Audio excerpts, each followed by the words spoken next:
मैं समझता हूँ कि देश भर के नौजवान, किसान, मजदूर, शिक्षक, व्यापारी सभी सड़कों पर आए और मोहम्मदाबाद में एक इतिहास यहाँ के क्रांतिकारियों ने, डॉक्टर सत्येंद्र राय जी और बाकी सब लोग दिखाया। हमारे पूर्वजों ने जो परिश्रम किया, जो त्याग किया, उनके नाम की रोटी हमने अब तक खाई है। मुझे लगता है कि वक्त आ गया है कि अगर फिर से हम अपनी मातृभूमि से वास्तव में अगर हमको प्रेम है अपने देश से, तो अपने कर्तव्यों का ईमानदारी से पालन करके भारत को उस गौरव के स्थान पर अगर पहुंचाते हैं, तो मुझे लगता है यही सच्ची श्रद्धांजलि होगी।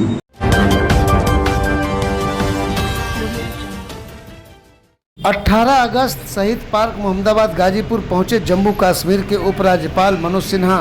गार्ड ऑफ ऑनर के बाद देश को गुलामी से आज़ाद कराने वाले अष्ट शहीदों को नमन कर श्रद्धांजलि दी। इस मौके पर तमाम शहीदों के परिवार के लोग और मोहम्मदाबाद की क्रांतिकारी जनता के साथ तमाम लोगों ने भी श्रद्धा सुमन शहीदों को अर्पित कर श्रद्धांजलि दी। सभा को संबोधित करते हुए एलजी मनोज सिन्हा ने कहा, 9 अगस्त 1942 को मुंबई में महात्मा गांधी ने अंग्रेज भारत छोड़ो का आह्वान किया। पूरे देश में क्रांति की लहर दौड़ी और गाजीपुर के डॉक्टर शिवपूजन राय के नेतृत्व में तमाम क्रांतिकारियों ने अपने प्राणों की आहुति दी। इस मौके पर एलजी ने कहा, 11वीं शताब्दी में हम दुनिया में सबसे अमीर देश थे। दुनिया की जीडीपी में हमारा हिस्सा 33% था, 15वीं में 25% था। उसके बाद भारत लंबे समय तक गुलाम। अंग्रेज करीब हमारे यहाँ से $3000 मिलियन लूट कर ले गए। इंग्लैंड अमीर रहा। आज़ादी मिलने के बाद 1950 के समय हमारी जीडीपी 4% थी। हमारा विकास यात्रा यहीं से शुरू हुआ। 2023 में दुनिया की जीडीपी में हम 15% और वर्तमान में 16% से ज़्यादा हैं। देश को आज़ाद हुए लंबा समय बीत गया। आज मूल्यांकन करना चाहिए।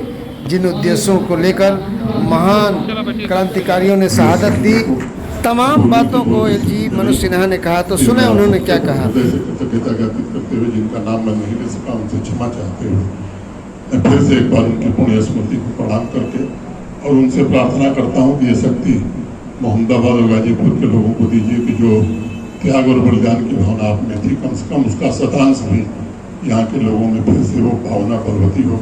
बहुत बहुत धन्यवाद। नमस्कार। मैं समझता हूँ कि देश भर के नौजवान, किसान, मजदूर, शिक्षक, व्यापारी सभी सड़कों पर आए और मोहम्मदाबाद में एक इतिहास यहाँ के क्रांतिकारियों ने, डॉक्टर सत्येंद्र राय जी और बाकी सब लोग दिखाया। लंबा समय हो गया उनकी शहादत की वजह से देश आज़ाद हुआ।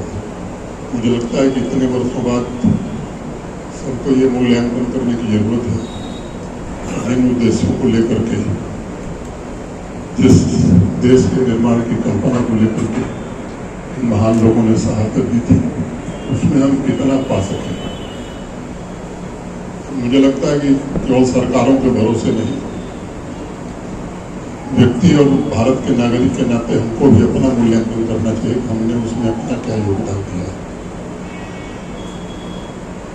देश को जब आज़ादी मिली थी, परिस्थितियों से आप सब वाकिफ हैं, अनेक विद्वान लोग भी बैठे हैं।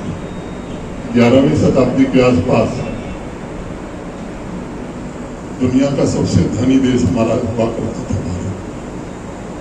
और वर्ल्ड जीडीपी की मैं बात करूं, उसमें भारत का जो हिस्सा होता था लगभग 33%, 33% हुआ। आज जो दुनिया के विकसित देश माने जाते हैं, सबसे शक्तिशाली देश माने जाते हैं, पूरे यूरोप को मिला दीजिए तो उनका कंट्रीब्यूशन 5% से कम था और अमेरिका जैसे देश का कंट्रीब्यूशन 0.5% हुआ।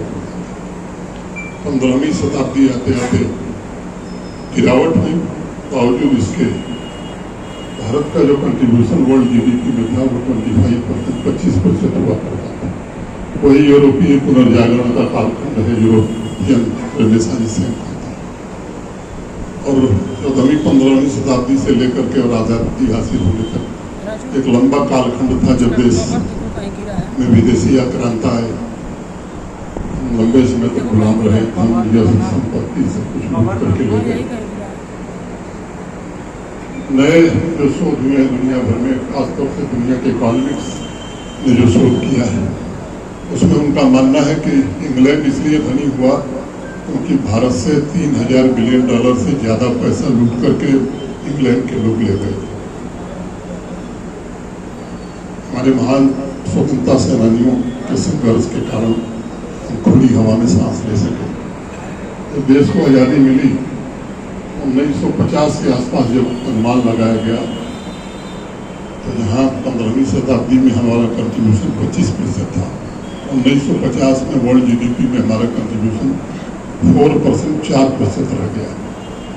यात्रा हमारी वहाँ से शुरू हुई और अभी जो अंतिम सर्वेक्षण 2023 में इंटरनेशनल मॉनेटरी फंड, अंतर्राष्ट्रीय मुद्रा कोष के प्रसिद्ध अर्थशास्त्री है यंगस मेडिसिन, उनकी टीम ने जो आकलन किया है, 2023 में भारत का योगदान जो है दुनिया की जीडीपी में 15% हो गया है और अभी हम 16% से ज़्यादा।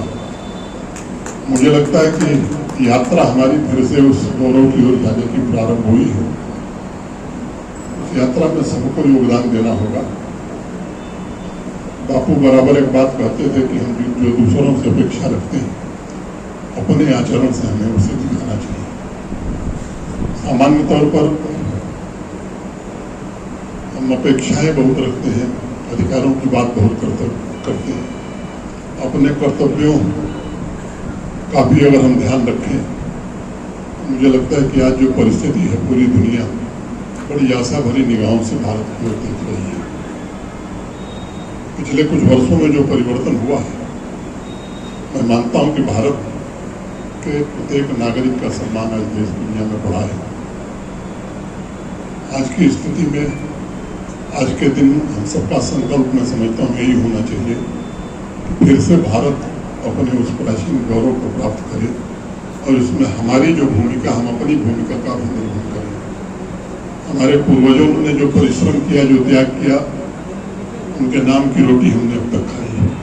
मुझे लगता है कि वक्त आ गया है कि अगर फिर से हम अपनी मातृभूमि से वास्तव में अगर हमको प्रेम है अपने देश से, तो अपने कर्तव्यों का ईमानदारी से पालन करके भारत को उस गौरव के स्थान पर अगर हम पहुँचाते हैं, तो मुझे लगता है यही सच्ची श्रद्धांजलि होगी। टीएम न्यूज़ टुडे 24 बने रहे ऐसी ताज़ा तरीन खबरों के लिए। नमस्कार।